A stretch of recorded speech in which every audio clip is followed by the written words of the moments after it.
our kids, our children are under attack.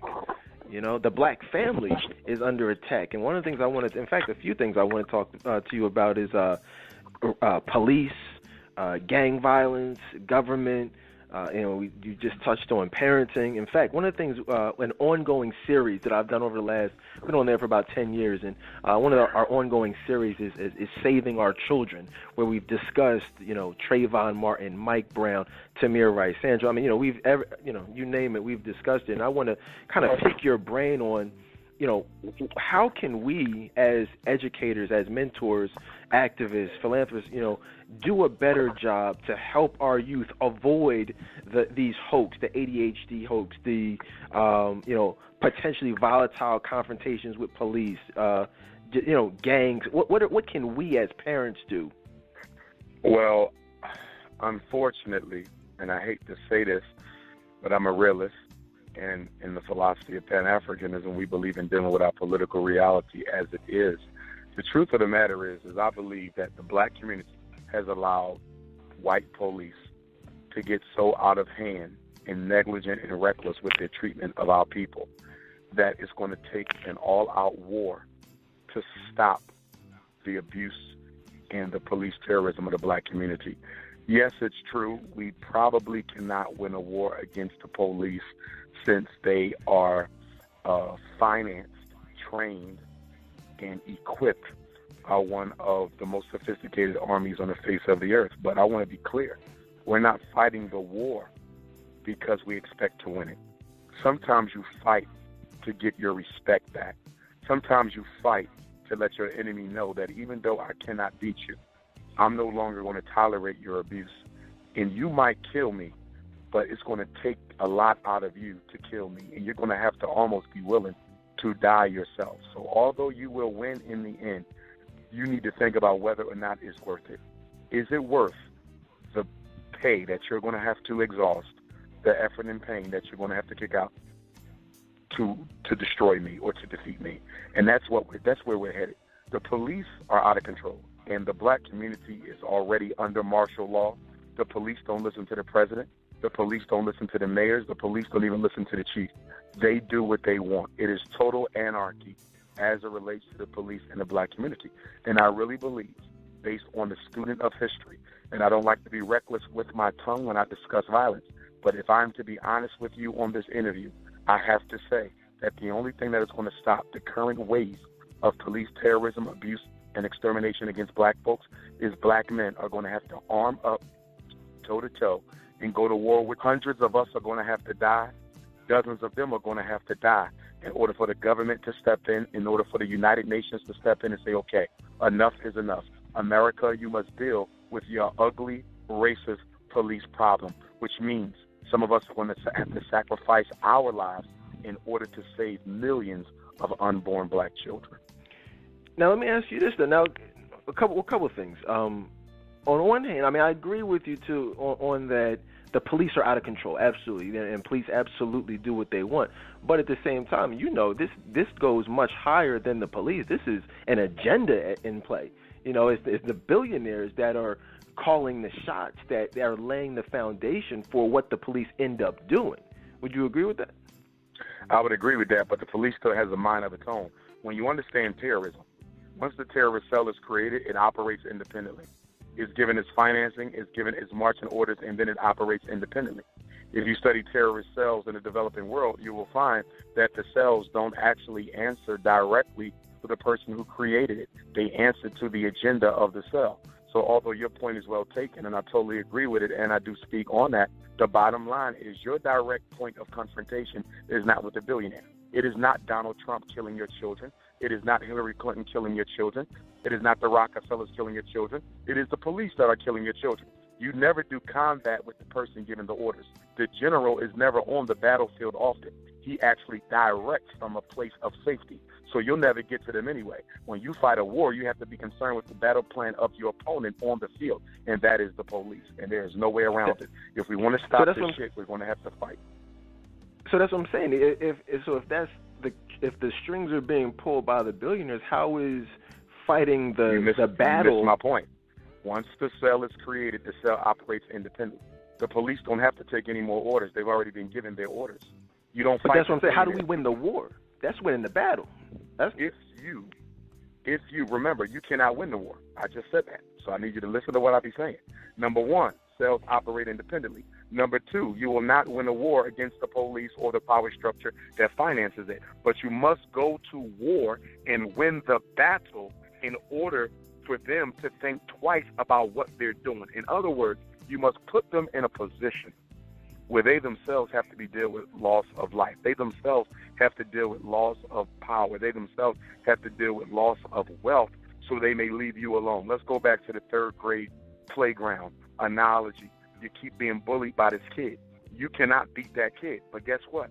If you give him a good rumble, that kid will leave you alone because he does not want to exhaust the energy necessary to beat you.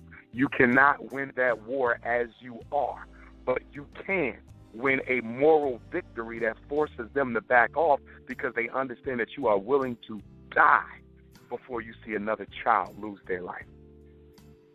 Speaking of losing life, let's talk about a different type of war. Because I agree. This is war. We are, we can agree on and disagree on different aspects of the war, but we are absolutely at war. When you understand war, when you understand it, there's nothing to disagree with. The bottom line is, if I'm paying you to go out and take people out. But if I can't find nobody to pay because they're too afraid to carry out their war against the people I'm paying them to carry it out against, guess what? It will be no war. Let's take the British Crown.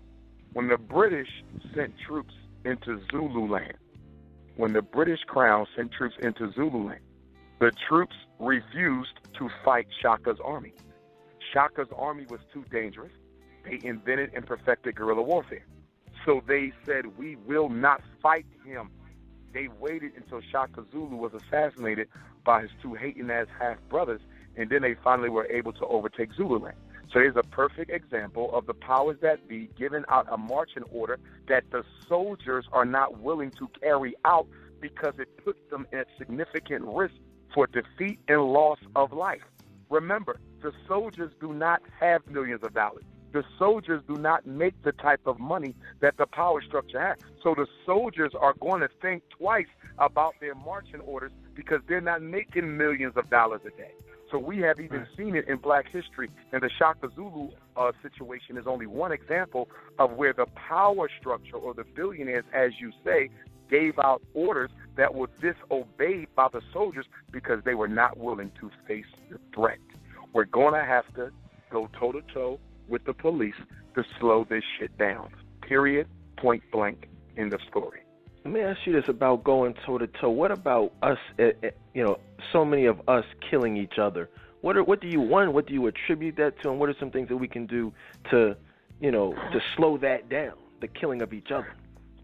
Black-on-black fratricide in Canada, black-on-black fratricide in Europe, black-on-black fratricide in America, and black-on-black fratricide in South Africa all have two things in common. Number one, in those 4 European realities, the black male is the leading cause of death for himself. Number two, in all 4 of those European realities, the black male suffers from psychological castration, social castration, economic castration. The first thing that is necessary for a man to feel like a man is he must have the ability to exert power over his reality. The definition of manhood implies power, control over my reality. A man's basic responsibility is to provide and protect for his family. Now, protecting your family, that ain't too difficult. Providing for your family can be difficult, especially when you've been educationally castrated, prevented from learning a decent trade or livable wage type of a job or livable wage type of a skill so that you can then earn a decent living. And then you have to deal with economic castration. The fact that half the black men in Detroit are unemployed, half the black men in Philadelphia are unemployed, half the black men in Chicago, LA, Houston, wherever you go, half the black men in America are unemployed. You cannot separate that from the violence. And that makes psychological violence precedes physical violence. Psychological violence always precedes physical violence, which is to say that a man is first at war with himself before he ever goes to war with you. And there is no more oppressing thing in the world than to not be able to provide for yourself, your woman, or your children. That causes self-esteem issues. That causes self-concept issues. That causes depressive issues. That causes all types of issues. So you got miseducation, economic castration, and then you got self-hate from legacies of slavery and colonialism. So if you want to eliminate black-on-black fratricide, you must address miseducation, which I do. You must address economic castration, which I'm about to do with the ex-offenders program. And then you must address post-traumatic slavery disorder, which I deal with every day as a psychologist. So remember, the mother of all violence is miseducation, and the father of all violence is economic castration. 80 years ago, who were the criminals in America? The Jews, the Italians, the Irish. They broke the law. They sold crack, dope. They killed each other in the streets. Italians killing Italians. Irish killing Irish. Jews killing Jews. Bugsy Siegel, Meyer Lansky, Al Capone, Lucky Luciano. You know the names. And why did they break the law? Because they didn't have an education and they didn't have an economic occupation. So they broke the law. I don't care if you're black, white, purple, orange, or yellow. Whenever the opportunity to earn a decent living is taken away from you, you will resort to crime to feed your family. And in resorting to crime, you will end up fighting against other people who have had to resort to the same crime to feed their family. So let me just be so, and I agree with a lot of what you said as far as, you're right. I mean, absolutely. When you cannot, I mentor kids. I mentor young boys. I counsel young boys as well. I mean, men as well. I know exactly what you do, and it's important what you do, because I agree with the historical oppression that often plays a role in this. But at the same time, can we agree that everyone who is unemployed, everyone who has been disenfranchised, can't feed their kids, will not and does not have to resort to violence or a life of crime to do so? Well, we could also agree that everybody who eats a lot of cholesterol-filled foods will not die from a heart attack. Not every snake is going to bite you. But the human reality is that most people will fall victim to the circumstantial realities under which they live. In fact, there have been studies done to prove this. There was the famous Stanford prison experiment that had to be discontinued, where a white psychologist took people and treated them like criminals in a prison. He took other people. These were all volunteers. None of them had a history of incarceration. He took other people, and they were the officers in the jail. So some of the volunteers were inmates. Other volunteers were officers in charge of the inmates. The study had to be discontinued after a couple of days because they found that the officers began to treat the inmates in an inhumane way, and that the inmates being treated like animals began to act like animals. And the conclusion of the Stanford prison experiment, which every black person needs to become familiar with, is that you can never separate behavior from the factors in the immediate environment that give rise to it, and you can never separate behavior from the context in which it takes place. Yes, we can agree that everybody will not break the law, but at the same time, if we're going to say that just because everybody doesn't do it, that nobody is going to do it, that's not basing a decision based on reality. Most people, psychologically, as it has been proven through research, will fall victim to their reality. Our job is not to convince people to not break the law when they don't have a job. Our job is to fight the system so everybody has an equal opportunity to earn a decent living. I will never blame the victim, okay? I work in prison on a regular basis for free, and I'm always trying to motivate them brothers. But guess what? Which is why I'm going to be hosting the Underground Railroad Movement Conference for ex-offenders. And that question that I always get, whether I'm at a jail or a halfway house, is, Dr. Umar, we don't do this because we want to do this. We do this because we have to do this. And I don't want to go back to the street. I don't want to sell no dope. I don't want to steal no more cars. I don't want to hustle no more credit cards. But what opportunity do you have What job can I get? The truth of the matter is that some of us who have it a little bit more comfortably tend to forget that a lot of our people have no options at all. I have 6 degrees. I've never been to jail. Take from me my degrees. Put a felony on my record. And Dr. Umar Johnson, as much as I can sit here in my privileged position with my 6 degrees, I could sit here and say I would never sell dope. I would never steal a car. I would never commit an armed robbery. But you put me in a situation where my life becomes desperate.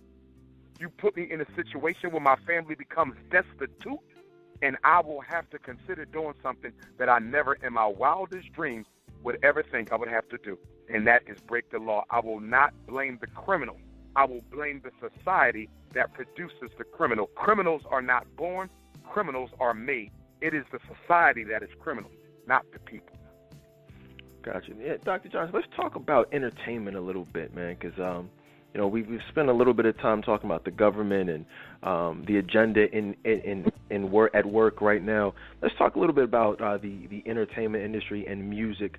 What role do you think that artists like Beyonce or Nicki Minaj, who routinely dress scantily clad, attire, gyrating, or people like Jay-Z or Lil Wayne who glorify drug use and gang violence, things like that. What effect do you think that they play on our youth? Okay. First, we got to realize a couple things. Number one, nobody forces us to listen to the music. Nobody forces us to let our children partake in the music. You have to participate in the criminal justice system because there's no alternative. You have to participate in America's economic reality because there's no alternative. You have to participate in the medical industry because there's no alternative. But there is an alternative to propaganda. There's no law that makes you indulge in Western media and propaganda. So we have to look at the role we play in exposing our children or allowing them to be exposed to that type of filth that comes across the airway. However, when rappers say that they're not responsible for violence, they're totally incorrect. It is true. Gangster rap did not create crime. Gangster rap did not create gangs. Gangster rap did not create the black-on-black fratricide. But gangster rap popularized crime. Gangster rap popularized black-on-black fratricide. Gangster rap popularized drug selling. Popularizing it, you are helping to propagate it. See, we got to realize art plays a very critical role in any culture. Art is influenced by and in turn influences culture. Just like culture is influenced by and influences art. It is a bi-directional relationship. It's like you and your queen. She's going to influence you to an extent, and you're going to influence her because y'all coexist together in the same reality. It's the same thing with the black community and its artists, whether it's dance, music, athletics, whatever they partake in. So for a rapper to say I'm not responsible for violence, they're totally incorrect. You are not responsible for the creation, but you are responsible for the expansion of it because you glamorize it. You have the ability to impact cultural behavior. The artist is very important when it comes to cultural norm and cultural structure. Without question, the artist can help facilitate transformation of culture. So there's no such thing as an artist not being responsible for the impact that his music has.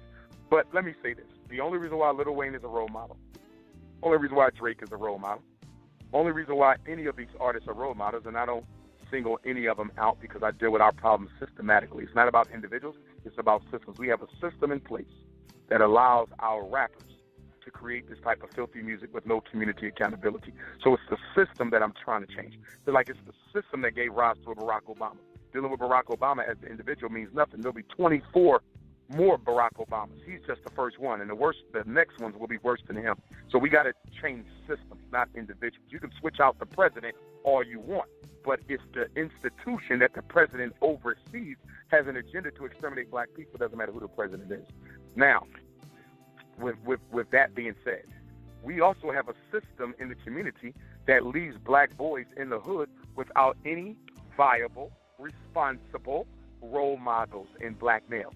Many black men, when they get their education, they move out of the neighborhood. They abandon the hood. That's the problem. Our young men don't have role models they can turn to.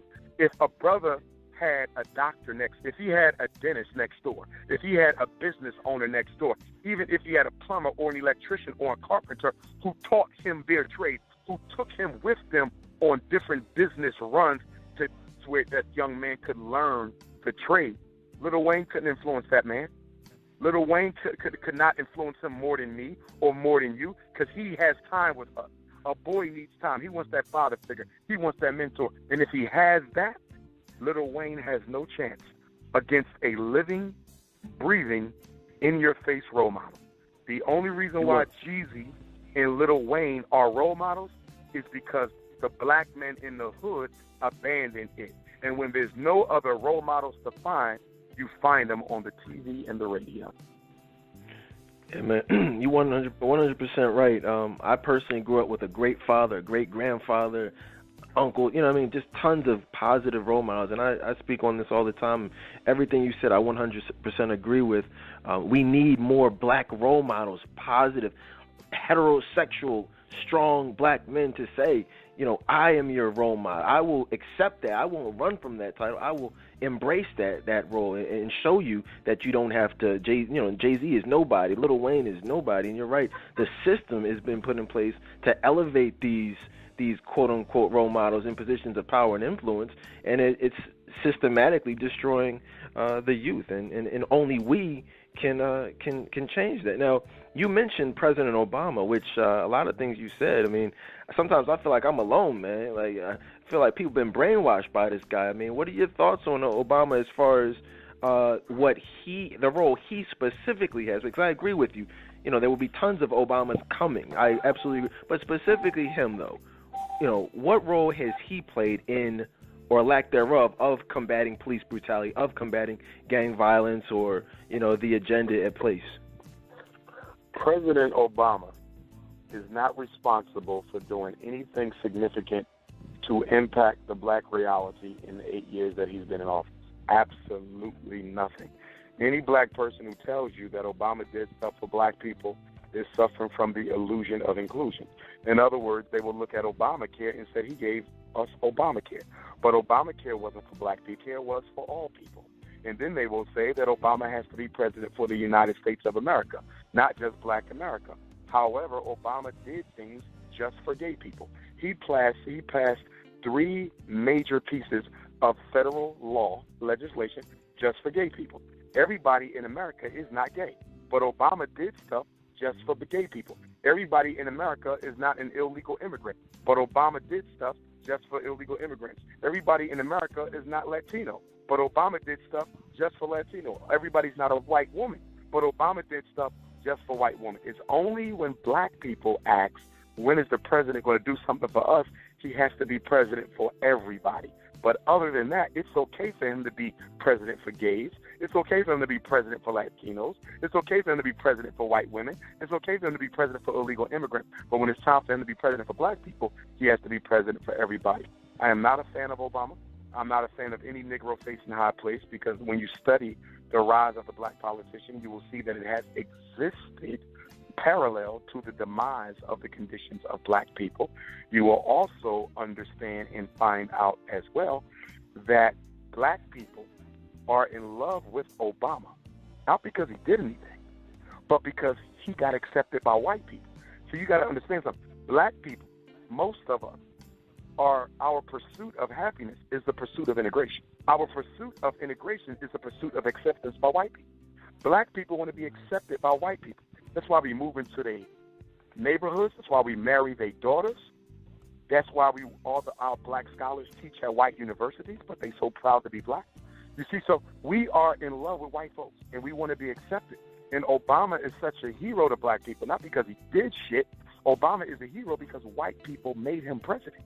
Do you know how important that is for somebody who wants to be accepted by white people? For a black man to be made president of the United States, that is the ultimate acceptance. That is the ultimate approval. So Obama will always be popular for black people because he achieved what black people never thought he could, and that is to be accepted by white people to be their president.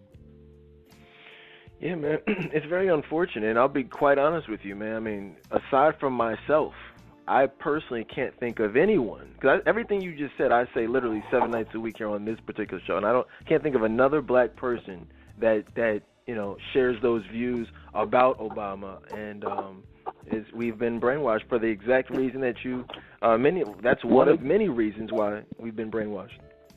They're dealing with emotionalism. Obama is a religion for all intents and purposes, and just like with a religion, people don't want to deal with religion intellectually. You don't go to the Muslim and say, hey, I'm just wondering, but I heard that, the Quran was passed down by word of mouth for a couple of decades before it was ever written down. Is that possible that it could actually have affected the authenticity of the book since it was passed down by word of mouth, and given the fact that Prophet Muhammad, peace be upon him, was not a literate man, he had to rely on other people to record the Quran? Is it possible that, they could have manipulated the document and made it say things that it didn't say because there was no way for him to know since he was not a learned man? Now, intellectually, that's plausible. Emotionally, it's not. You can't go to the Christians and say, well, these Gospels of Matthew, Mark, Luke, and John, that there was, about 200 different manuscripts, and that these manuscripts were ultimately blended all into one on a political order that had nothing to do with religion. Is it possible that Mark never said some of the stuff in his Gospel? Did you know that there were Gospels in the Bible that were taken out? There was over 200 Gospels. Now we only got 4, and some of those Gospels said that Jesus was born of a human father and not through immaculate conception, that he had a wife and children. Is it intellectually, it's possible because you can review those other Gospels. Emotionally, it's not. And that's the problem with Obama. Black people don't deal with the Obama reality intellectually. They deal with it emotionally. And the reason they deal with it emotionally is for many of them, it would hurt. It would hurt them too much to do a critical analysis of the Obama presidency and find out that everything that they believed in as related to this man was a total farce. It's no different than religion. Most people don't want to discuss religion because they don't want to be questioned about it. They don't want their faith challenged. People don't want their faith in Obama challenged. Yeah, for many people, it's unfortunate because I'm talking about even people in the church are afraid to embrace their own spirituality because it would force them to. It would be a conflict between their support of Obama. You have ministers, you have pastors, reverends, deacons, evangelists who will support someone who 100% contradicts the foundation of their spiritual beliefs, but they will still support him and his whole thing because it allows them to continue this fantasy of acceptance into, as you said, into the white man's home. It's that slave mentality in many cases. And now you open. Yeah, so you open the door to religion. Now, I want to talk a little bit about this. Now, I've followed you a little bit and heard some things that you've said regarding religion. Some people have not and are unfamiliar with your views. If you don't mind, could you clarify or let some people know, my audience know, what, are you religious? Or what, if so, what religion are you? I'm sorry, my phone just broke up a little bit there, my brother. Give me that again. I'm sorry. No, I was just saying, as far as religion goes, some people are not really familiar with your spiritual beliefs. Could you enlighten my audience on, are you a religious man? Do you practice or conform to any particular religion? Well, let me first say, within the philosophy of Pan-Africanism, we believe in freedom of religion. So if a person wants to be Christian, I have no problem with it. If they want to be a Hebrew, I have no problem with it. If they want to be a Moor, I have no problem with it. Malcolm X was a Muslim. Mr. Garvey was a Christian. We believe in freedom of religion. It is your political beliefs that matter to us. Do you identify with African race first? Are you interested in Pan-African redemption? Or are you trying to help us struggle and change the reality for black people? That's what I'm concerned with, your political ideology, not your religious one. Your religion only becomes a problem if it becomes a barrier to your ability to unite and organize with us. Beyond that, I could care less what your religion is, and I will respect it. So I don't have an issue with people's religion, nor am I trying to change anybody's religion. I was raised Muslim on my father's side, Christian on my mother's side, okay? And so it doesn't matter to me what you believe. Now, for me personally, spiritually, I study the Yoruba system of Ifa, the African spiritual system practiced by the Yoruba southwestern Nigeria. That's what I personally partake in. That is the most fulfilling spiritual system for me. But I think it is goodness of fit. Some people, being Muslim is perfect for them. Some people being Christian is perfect. Some people, the Kemetic system. Others, the Dogon system. Others, the Akan system. You know, there's so many different spiritual systems, and there's so many different religions. And as far as I'm concerned, whatever floats your boat is fine with me. I like Ifa. It works for me. I love that system. I embrace it, and that's the one that I will probably die practicing. Cool, man. And I'll be honest, I appreciate you clarifying that. You know, and people, the haters will talk and different things. I mean, I'm the same way. I mean, I don't judge anyone. You believe what you believe. I believe what I believe. People, you know, people do what they do. And that's what my whole thing is: embrace what you do. Don't flip flop. Don't conform. You know, don't be, you know, one way. Obama. 1 minute he's a Christian, next minute he's supporting, you know, homosexual. You know, it's just different stuff that's not consistent, and that's the issue that I have, is lack of consistency. Now, one of the things you're passionate about, I'll say passionate, but is you discussed the black church, and I wanted to get your take on black pastors in particular. What areas, you know, I've heard you talk about tithing, you know, the lack of community involvement in many black churches. Could you elaborate on that a little bit for us tonight? Where do you feel so many black pastors in the church fall short? Well, firstly, it's not all pastors. There's exceptions to every rule. There's some pastors who do an excellent job trying to improve their community, but there's many more who do not. My issue with the pastors, again, is not with religion. It's with the large amount of money that's collected on Sunday that is not reinvested back into the black community.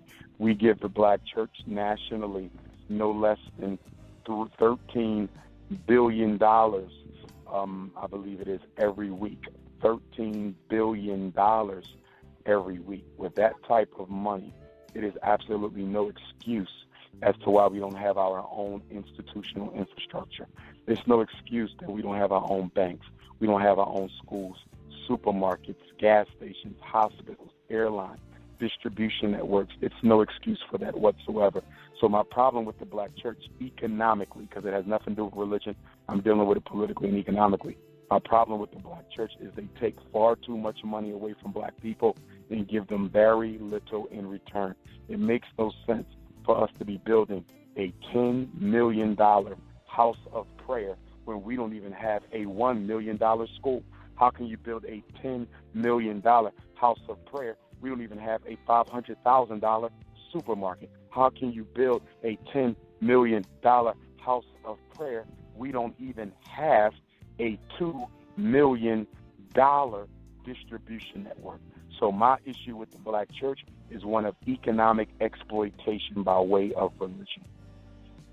I'll be honest with you, man. Well, that was one of the points of contention that I had with you historically was your views on the black church, myself as a Christian. But I appreciate you for clarifying that tonight, where you said that it's not all, you know, in fact, and you gave credit to the pastors and the churches who do give back and do contribute, because I agree with you that there are absolutely a large number of establishments, you know, in the black community churches that don't do a damn thing for our people. So, but, you know, I'll just give a quick shout out to Enon. I don't know if you know about, Dr. Alan Waller at Enon Taz. Yes.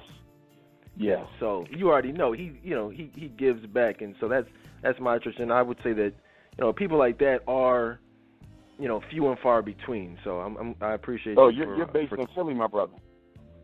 Oh yes, sir. Yeah, I go to Eno. Oh, I thought you was based in New York. I don't know why I thought that. It's no issue. Nah, man, I just thought it was New York for some reason. Okay, I didn't know that. Yeah, man. Yeah, I'm here in Philly.